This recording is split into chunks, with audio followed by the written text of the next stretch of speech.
Halo, Assalamualaikum warahmatullahi wabarakatuh. Selamat datang kembali di channel Zian Permana.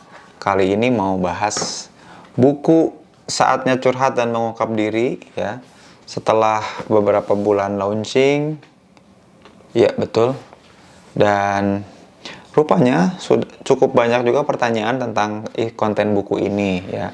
Nah, ternyata dari beberapa yang banyak yang nanya, karena banyak yang nanya dan lama-lama juga agak pegal juga untuk balas satu-satu, maka saya akan bahas buku ini kemudian lewat pertanyaan yang diwakili oleh ada seseorang nih yang katanya juga ingin menelaah buku ini melalui tugasnya. Nah, sambil ada beberapa pertanyaan itu, saya pun akan coba ngejawab soal buku ini. Nah, buat teman-teman yang pengen dapat buku ini ya bisa dicari di Shopee atau nanti ada linknya di kolom chat di bawah ya. Buku Saatnya Curhat dan Mengungkap Diri, saya share di sini soal filosofi dari kenapa sih manusia itu butuh curhat dan betapa beda antara curhat dengan mengungkap diri dan dua-duanya sama pentingnya untuk manusia gitu. Yuk kita mulai. Ada kurang lebih 5 hal yang kemudian ditanyakan ya. Kita masuk yang pertama.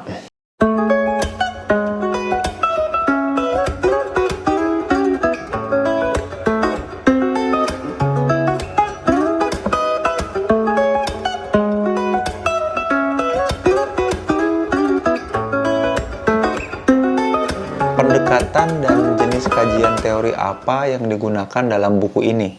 Pendekatan ya, approach. Pendekatannya ya reflektif. Jadi kalau saya jelasin dulu ada beberapa approach ya, cara orang cara orang kemudian melakukan pendekatan terhadap sebuah pemikiran. Jadi buku ini termasuk dalam kategori buku pemikiran karena saya share apa yang saya pikirkan tentang sesuatu, tentang sebuah objeknya itu namanya curhat dan mengungkap diri. Nah, curhat dan mengungkap diri itu menjadi objek yang saya jelaskan dalam buku ini. Nah, ternyata untuk menjelaskan sebuah objek itu ada beberapa approach ya. Salah satunya yang saya pilih menggunakan approach atau yang saya pilih sebagai pendekatan dalam menulis buku ini adalah pendekatan reflektif ya. Jadi saya bercermin dari apa? Dari pengalaman saya, kemudian saya interaksi atau saya komunikasikan, saya buat interaksi antara hasil pemikiran saya dengan teori yang ada. Jadi sifatnya reflektif. Jadi kalau pertanyaannya buku ini menggunakan pendekatan apa? Jawabannya pendekatan reflektif. Emang selain pendekatan reflektif ada yang lain gitu? Jadi buat teman-teman yang mungkin yang pengen nulis buku juga atau menyukai sastra, kurang lebih ada beberapa tipe yang menurut saya cara orang menulis ya terkait dengan objek. Ada orang-orang yang kayak saya tadi ya, reflektif, yaitu menceritakan pengalamannya, kemudian di ujungnya merefleksi pengalaman itu berdasarkan pemikiran-pemikiran yang ada lewat teori, lalu diinteraksikan. Jadi diinteraksikan antara pengalaman dengan pemahaman yang ada dengan teori, itu namanya reflektif. Nah, yang saya lakukan itu pendekatan reflektif. Tapi ada juga, kalau teman-teman pengen nulis juga, kalau nggak pengen pakai cara saya yang tadi, ada juga yang pakai caranya namanya naratif ya. Naratif itu ya cerita aja, tapi biasanya seringnya pakai kronologis atau seringnya menggunakan sudut pandang orang itu. Jadi ya cerita pakai sudut pandang orang itu. Sudut pandang itu maksudnya pertama kali saya datang ke sekolah ini ketika kapan, lalu saya melihat apa dalam hal itu. Jadi bedanya dengan pengalaman adalah ada chronological dan subjek utamanya itu adalah si orang menulis. Jadi subjek. Kalau yang ini yang saya lakukan di reflektif itu, saya menjadikan curhat dan mengungkap diri itu sebagai objeknya.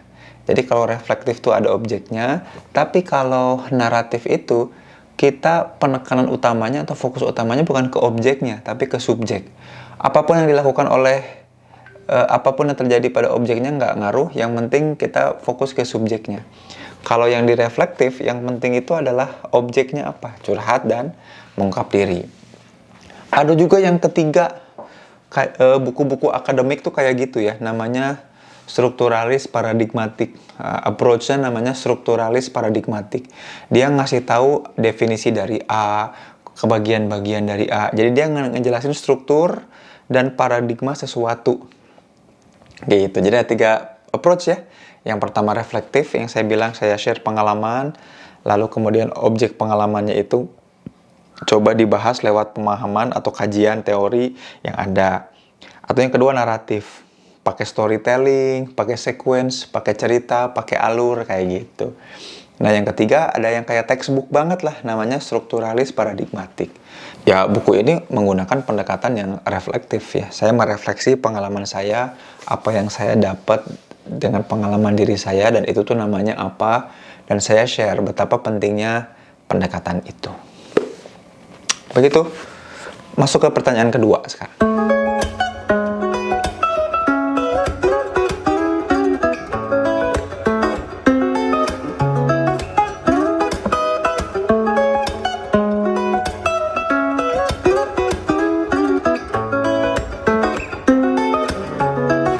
Metode apa yang digunakan? Nah, kalau udah milih approach-nya reflektif, ya otomatis pakai cognitive reflection ya, merefleksi lewat pikiran. Jadi gini, jadi objek saya adalah curhat dan mengungkap diri. Maka curhatnya apa? Pengalaman saya curhat kayak gimana? Pengalaman saya mengungkap diri kayak gimana? Yuk refleksi secara kognitif, secara pikiran. Apa yang saya pikirkan tentang curhat? Apa definisi saya soal curhat? Apa definisi saya soal mengungkap diri? Dan bagaimana teori menjelaskan itu? Lalu pengalamannya apa?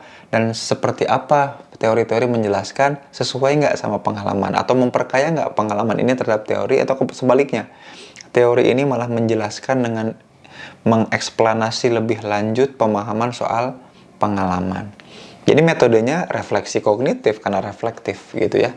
Jadi kayak ngobrol sama diri sendiri, itu metode yang dilakukan. Kan metode itu artinya cara untuk kemudian melakukan approach tadi ya.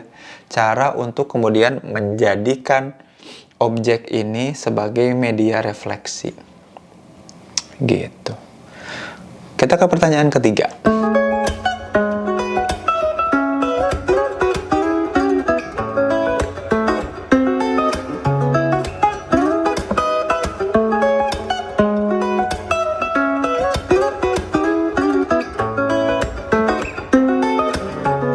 Nah di buku ini memang ada istilah yang saya jelaskan lebih lanjut ya. Di bab-bab tertentu ada objek-objek tertentu yang saya bahas untuk saya refleksikan. Yang pertama namanya entropi ya. Dibahas detail di buku ini soal entropi. Yang kedua energi, lalu curhat dan pengungkapan diri. Jadi entropi, energi, curhat dan pengungkapan diri itu semuanya dibahas di psikologi, ada banget ya gitu. Jika iya, ya memang iya pendekatan psikologi. Teori siapa yang digunakan? Di buku ini sebetulnya nggak banyak dijelaskan dengan detail seolah-olah menuliskan makalah ilmiah ya atau buku textbook ilmiah, referensinya siapa aja tokohnya. Tapi kalau entropi dari Hertz ya, energi mulai dari Kurt Lewin ya sampai kemudian Arthur Aron, saya pakai itu. Curhat dan pengungkapan diri juga sama, Arthur Aron, juga Gerard ya kalau pengungkapan diri, Derlega gitu, Moskowitz ya, Fiske and Taylor gitu. Itu sih teori-teori yang dipakai, cuman memang tidak eksplisit saya tuliskan artikel yang mana, penelitian yang mana, bukunya yang mana dari para tokoh itu, tapi saya narasikan lewat refleksi dan dituliskan di buku ini. Soalnya kalau nggak gitu, ini bukunya kayaknya bakal kayak textbook banget. Saya kan pengennya orang tuh menikmati hasil refleksi, jadi diajak mikir, diajak masuk ke dalam dunia pikiran saya ketika teman-teman baca buku ini. Dan saya nggak mau terlalu textbook ya. Kalau pengen textbook banget ya baca aja artikel ilmiah saya ya. Di Google Scholars juga bisa dicari. scholars.google.co.id, cari aja Zain Permana, banyak artikel ilmiah saya. Nah mending itu aja kalau mau ilmiah. Tapi ini saya ngajak teman-teman juga supaya menikmati karya sastra dengan approach reflektif tadi. Begitu.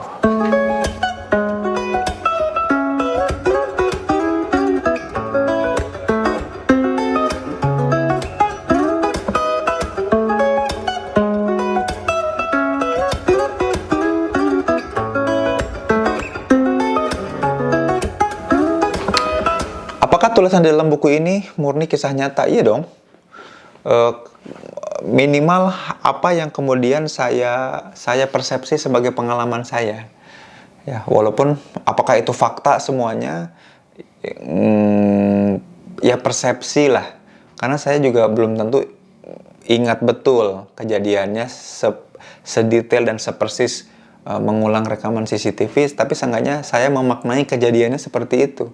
Saya punya perasaan seperti itu dengan pengalaman seperti itu ketika kejadian itu. Dan kejadian itu kejadian yang saya alami dalam persepsi saya gitu. Jadi apakah murni kisah nyata, murni pengalaman dan persepsi saya? Iya. Tapi apakah nyata dan faktanya? Ya kan namanya juga persepsi saya, tapi itu memang kisah saya sendiri, murni. Betul.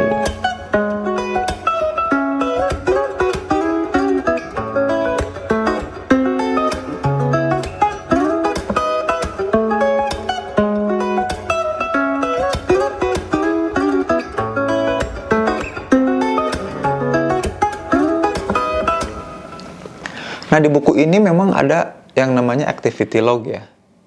Sesuatu yang kemudian kalau teman-teman ikut menuliskan ya di buku ini, maka teman-teman akan ngerti ya bagaimana kemudian cara kerja refleksinya gitu. Nah, activity log ini saya riset bareng dengan semua kelas yang saya bikin di Hey Academy ya. Di Hey Academy. Salah satunya activity log outputnya. Dia tools yang membantu kita untuk membangun kebiasaan untuk curhat dan mengungkap diri. Supaya diri kita tuh bisa kayak ngelola sampah lah. Kalau ngelola sampah, kalau kita punya kebiasaan untuk memilah mana sampah plastik, mana sampah organik, maka kemudian enak. Cara pengolahan sampah kita rapih, bersih, nggak belepotan. Malah kemudian kita bisa olah tuh yang organiknya untuk bisa jadi hal-hal yang lebih bagus ya, plastiknya kemudian bisa kita daur ulang dan macam-macam. Jadi ke lingkungan bagus, kita punya kebiasaan yang baik. Nah, termasuk juga mengelola sampah-sampah psikologis. Nah, kegiatan atau aktivitas untuk mengelola itu lewat yang namanya activity log. Dan itu memang hasil riset yang panjang ya. Saya berani nulis buku ini kan di 2021, tapi riset soal activity log itu udah saya jadikan modul pelatihan, dan risetnya tuh dari tahun 2011 sampai 14, tapi saya gunakan untuk di corporate 2014 sampai 2018, baru mulai saya tuliskan ketika itu berhasil terus menerus dan sudah tervalidasi. Begitu kira-kira ya. Jadi itulah beberapa hal, kurang lebih 5 hal yang bisa dijelaskan soal buku ini. Maka teman-teman kalau belum baca buku ini, kayaknya penting deh buat teman-teman baca ya, karena ibarat memiliki sampah ya, manusia itu butuh untuk menyalurkan resah dan keluh kesah yang ada pada dirinya. Jika tidak disalurkan, maka akan jadi kotoran diri dan penyakit hati yang luar biasa busuk dan menjijikan terhadap kepribadian. Tapi jika penyalurannya tepat sasaran, tentu akan jadi relasi yang baik. Tapi kalau penyalurannya nggak baik, nggak bagus, tentu juga akan mengotori orang lain, nular ke orang lain ya.